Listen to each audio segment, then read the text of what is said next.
So now, here is the complete August 2023 haul. The complete August 2023 haul. Now this, it's only going to be 11 bucks. But you'll see why it's 11 bucks. I know, spoilers, only 11 bucks. And it's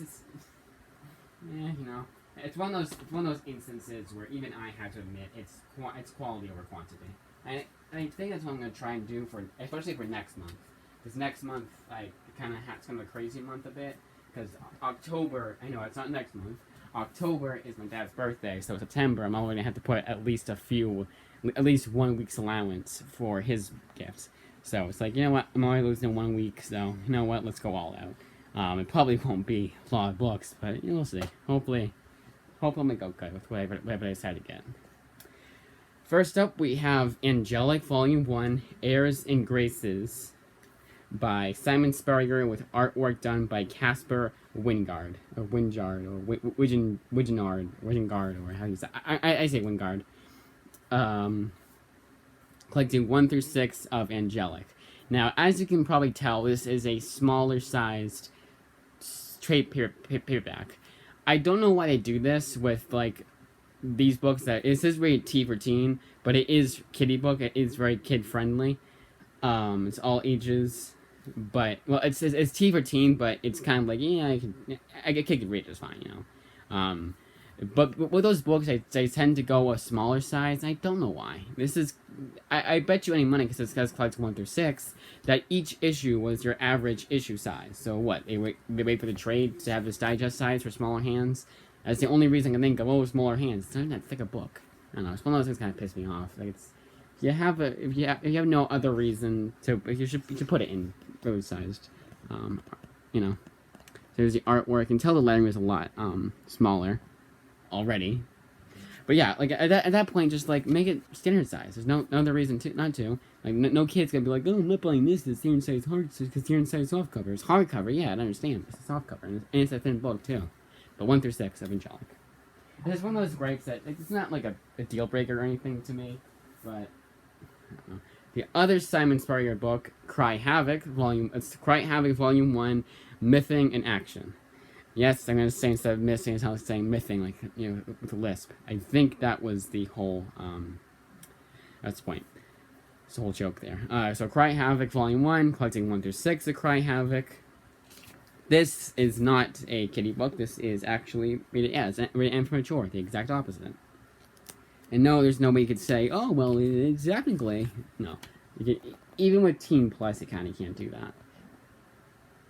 T for teen is the only one you could say technically it is for kids. Because it's not T for teen, you think of PG-13. It's basically how you think of it. Sometimes you'll allow more. In fact, the next book is T for teen, but it's a little bit more bloody violence. But this is Cry Havoc 1 through 6. Written by Simon Spurrier, with artwork done by Ryan Kelly. And colors by a bunch of people. Nick Filardi, Lee Lutheridge, and Matt Wilson. Now, there are 3 different places we go to, because it's 3 different, it's one person, but he's 3 different things. He's kind of a shapeshifter, I think it is. Or it's different, parts of his life kind of thing. So one takes place in London, then we get the red place, and we get Afghanistan. It was very interesting. It's what does it say? It interweaves 3 stages. Yep, I was right. A remarkable life into a critically exalted saga of military myth and mania. I was just talking about saga. That's why I kind of laughed at that. Maybe don't that. 1 through 6, and for once it's $14.99 instead of $16.99. But it is a older trade too. Then we got the movie. Then we got the book I was talking about before. That's T for teen, but despite having some minor bloody violence, and that is Chroma, written and drawn by Leonardo Del Felice. And my phone is way over there. Why did people decide to text me when I am filming? I don't tell them, so they have no other reason to know. But still. Alright.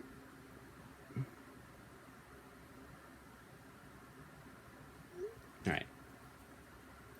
So this is Chroma, collecting Chroma 1 through 4, written and drawn by Leonardo Del Felice. I even over the artwork, and a little bit too bad. I did. We're doing good. Alright, so here is the bloody artwork I was talking about before. See? So that's kind of a technical T for teen, you know, oh, we're not for kids, though, kind of thing. But this is kind of like, it did still say it was for all ages. And, you know, it's still some minor violence. I'm just like, I always think like PG-13, you're not allowed to hold off violence, but it's if animated, maybe it's different. You know, it's kind of one of those things I'm like, So it's 1 through 4. Each issue, as you can tell, is a bit longer than your average Image comic issue. In fact, comparing it to Cry Havoc, it's even it has more pages than Cry Havoc, despite having 2 less issues. So Robert Kirkman gave it praise, which is funny because he did Oblivion song with Leonardo. So 1 through 4. What it's about? It's so angelic. Though you don't know, you could tell like it was like a anthropomorphic animals in a fantasy world. Cry Havoc was the way I mentioned before. Chroma is a monster and a human kind of thing. Like the monster led to believe it's a beast, but the human sees more in the monster than everyone else does. Kind of one of those things. It looked very interesting. Sounds very interesting. Then we have Snapshot by Andy Diggle with artwork done by Jock, a series that I really enjoyed the first time I read it, and I decided to buy it myself because it was the last Andy Diggle book I needed. Now a lot of blemishes. One right there. One big one right here, and this was used like new, so I will not trust them to say used like, I will not trust them when they say used like new. And I say that just because I've gotten used very good, much better condition than this. And it's probably USPS, honestly. You always blame the Amazon or the third-party seller, never the distributor. It's black and white artwork, as you can tell. Same creative team behind Green Arrow Year One, a series I really enjoyed. Next up, we have Cullen Bunn in Mark Torres' Cold Spots, a series I really enjoyed. Cullen Bunn is like one of those writers that I've not read a single thing besides Unholy Grail. I'm rereading that right now. I'll be rereading that this week. So you'll know if so when I get that review with those books, you will know if I feel the same way as I did before. But time will tell if I feel the same way. But yes, this is Cold Spots, collecting 1 through 5 of Cold Spots, written by Cullen Bunn with artwork done by Mark Torres. Kind of like a monster kind of book, horror kind of comic. If you like Cullen Bunn, if you like horror, pick this up. It's well worth your while. Honestly, I hate to say this, I hate to put him down like this, but it should be in a bargain bin somewhere. Yeah, at local comic shop, if you're lucky enough. But I would say $16.99 is a good price to pay. What else was I gonna say? Oh yeah, Unholy Grail I read. That was the only thing I read by him I didn't like, but I'm reading that this week again, so we'll see. You know, second time around. Hopefully, second time's a charm. It worked. It kind of worked with Steve Orlando's Namesake this previous week. I liked it a little bit more the second time around with Namesake. But hopefully Unholy Grail improves. And it's also King Arthur too, so they got 2-for-1 deal for that. I just realized that. I didn't mention that because 2 of these books are King Arthur, technically 2. Hitomi, collecting 1 through 5 Hitomi, written by H.S. Tack, with artwork done by Isabella Mazzanti. Collecting 1 through 5 of Hitomi. It's an OGN, by the way. And one thing worth mentioning is that the cover they gave here, that you just saw, was not the cover they originally had. That was the cover. This used to be the cover that I showed on Amazon. It was the cover, and it still show it on Image Comics' website for the trade, is the cover for issue 2, not this cover. I don't know if you get a variant cover, exclusive variant, but I don't know. I do think a cool wraparound cover. Hitomi is like Feudal Japan kind of book, and it's the same kind of genre, or same kind of theme as this book, Samurai's Blood. Collecting 1 through 6 of Samurai's Blood. Now, this is a used very good, and why I want to mention that is because this is the only instance where there's been writing. But it is kind of hard to notice. Like, if I put it way back here, I couldn't even tell. Like, the first time I put through this book, I couldn't even tell. It was that, like, it was a kind of light handwriting. It kind of blended into the book itself, so it has to be writing in the book. Make it in the first. Hopefully it's in the first, like, cover or whatever, or inside cover, not in the actual book itself. Or like highlighting, whatever. I'd hate highlighting. Because that's what used very good. Used very good, I guess they'll say, oh, there's some writing in it, but very minimal. Good, and then below is like a lot of writing. Okay, acceptable. Acceptable basically means you shouldn't even be paying for this. This is like damage to beyond repair kind of thing. Like water damage. I think one time it said that it was missing pages. It was insane. I always just think acceptable was just you didn't get the dust jacket for books. But then of course to get like a softcover, 1 through 6 by the way, of Samurai's Blood, written by, so it's created by Michael Benaroya and Owen Weisman. Script is by Owen Weisman. Pencils by Nam Kim. Inks by Matthew Dalton. Colors by Sakti Uwano. And then don't need that. So here's the artwork for Samurai's Blood, and it's another feudal Japan kind of story with samurais. I'm sure it's also Hitomi too. Next up, we have the 3rd volume, and you can tell these next 3 are thicker books, or actually, this one's a hardcover. Last 3 are all hardcover. Damn it! Last soft cover. Last 3 are hardcover. That's what I meant to say, but they're all thicker, kind of like more expensive trades. That's what I meant to say. So that's why 2011. Complete Witchblade Volume 3, written by Daniel Wall. It's a Complete Witchblade Volume 3. Written by, yeah, I kind of have to do this. I don't think it's still Mark Silvestri, but it says it's created by Mark Silvestri, David Wall, Brian Haberlin, and Michael Turner. I thought Paul Jenkins did a story in here too. I thought. I'm gonna do it towards the beginning because this is Volume 3, but I still like to show the artwork regardless. But I gotten all 3 in the same sitting. I would have shown the artwork for Volume 1, but here I have to make an exception.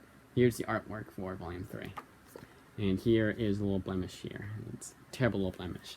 This one collects Witchblade 37 to 57, Witchblade Destiny's Child 1 through 3, and Witchblade Lady Death Issue 1. So a lot of book for this thick trade, and this is $30. That's why I like these books. That's an automatic selling point to me. Is you get a lot for little. And I also like 90s Image. Like Witchblade is like that classic 90s Image comic that I'm like, when I think of 90s comics, I think of indie this. When I think of 90s comics, I think of Image, I think of course Spawn. But then I also think of Darkness. I also think of Witchblade, and there's also Darkness too. And I was like, the hell with it. Let's get that. That's why I decided to get it. That's why I decided to get it to begin with, like Volume 1 way back when, like a year ago. And no news on Complete Darkness Volume 3. They're taking their damn old time with those books. This is the most recent trade. This is one of the King Arthur books I mentioned before. I've mentioned King Arthur books, and that is Starhenge Volume 1, or Book 1, The Dragon and the Boar, written and drawn by Liam Sharp. A bunch of writers gave this praise, like a bunch of big names like Matt Fraction, Mark Millar, Matt Fraction, Gail Simone, Mark Ratz, Brian Boland, Mark Millar, John Cassidy, CBR of course, and a bunch of just IGN clones. IGN clone. Salem, like Salem, S-A-L-O-N, like Salmon, Salem Futara, Michael Conrad, Brian Bendis, and Matt Fraction. So a bunch of people said this book is good, check it out. So hopefully you just need that. Alright, there's a lot of, this book is really weird, definitely, but it's a fantasy kind of book. I'm gonna do this, it's probably the best. There's a lot of it's just like scenery and shit, and it's like dull page spreads, and it's very kind of hard to show off. 1 through 6. So they said it was like very much like King Arthur. It's actually Green Knight meets Terminator. So very interesting. And Liam Sharp is a damn good artist. Damn good artist. He did the artwork for spit it out, Batman Reptilian, which is damn good artwork. That was like top notch. Here's the Arthur King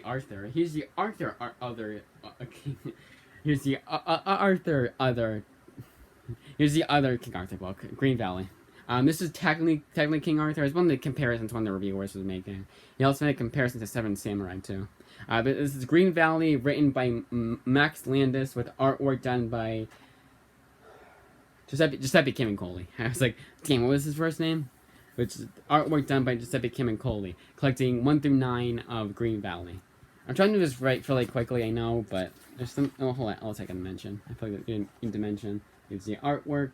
They said it was very much like a movie into comic book. It's like it's a comic screenplay, and that's the thing that I just have never really understood. Like, who cares? It's 50 minutes. We're doing good. I'm like, who cares? Like, okay, it's a fucking.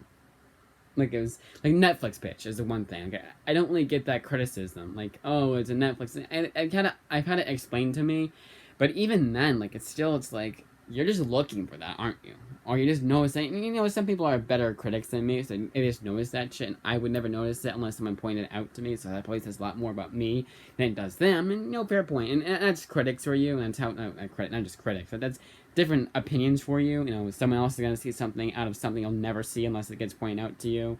It doesn't necessarily mean that he's a bad critic or you're a bad critic. It just means, hey, you see different shit, you know? And someone's going to enjoy something more than someone else is going to enjoy because they don't see a thing that annoys that other person in that book or that movie or whatever the hell they were watching or reading or experiencing or playing. So, Green Valley, 1 through 9. Looks very interesting. When I decided to get 4 books, that's why I was sorry to get 4 books instead of 8. I was like, the hell with it. Let's get this book because it was I was flip flopping. So hey, at least I still got what I wanted. Then last but certainly not the least, Charles Soule's 2023 most critically acclaimed book, or just one of the most critically acclaimed books of 2023 from Image, 8 Billion Genies. This one was like, I think it was like Genies, and they all, yeah, okay, that's what it was. Everyone on the earth gets a genie and one wish. Okay, at the same moment. So that's always been insane to me to think, like, what if someone like wishes? What was I thinking of that? It wasn't with this book. It was like I was thinking, like, if everyone got their wish, someone's gonna conflict with someone else. Someone's gonna say, hey, I wish this person was dead. Someone else is gonna say, hey, I wish this person was alive, or I wish this person didn't die. You know.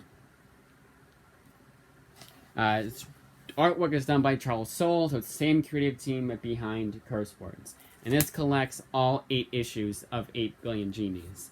And there's some extras. There's like a little thing at the end here, like a thank you, I think. No, it's not a thank you. It's a what's about? So you get scripts. The thing I was talking about at the end is like Charles Soule is a writer from Image. Like telling about the artists and authors, and then get little like character stills, sketches. So your average stuff at the end, and little interviews. So yeah, this is stuff you usually get at the end of like a deluxe edition kind of thing. But they did decide to go the deluxe edition route with this book rather than just having a trade. Which, you know, when I decided to get 4 books instead of 8, I was like, let's get this book too. Even if I was gonna wait until October to get this and his other book was coming out, and it's not coming out until October. But, you know, whatevs. But that, as they say, is that. 11 books. Next month it might only be, or this month technically, it may only be 4. That, as they say, is that. Good night. Tri-State area.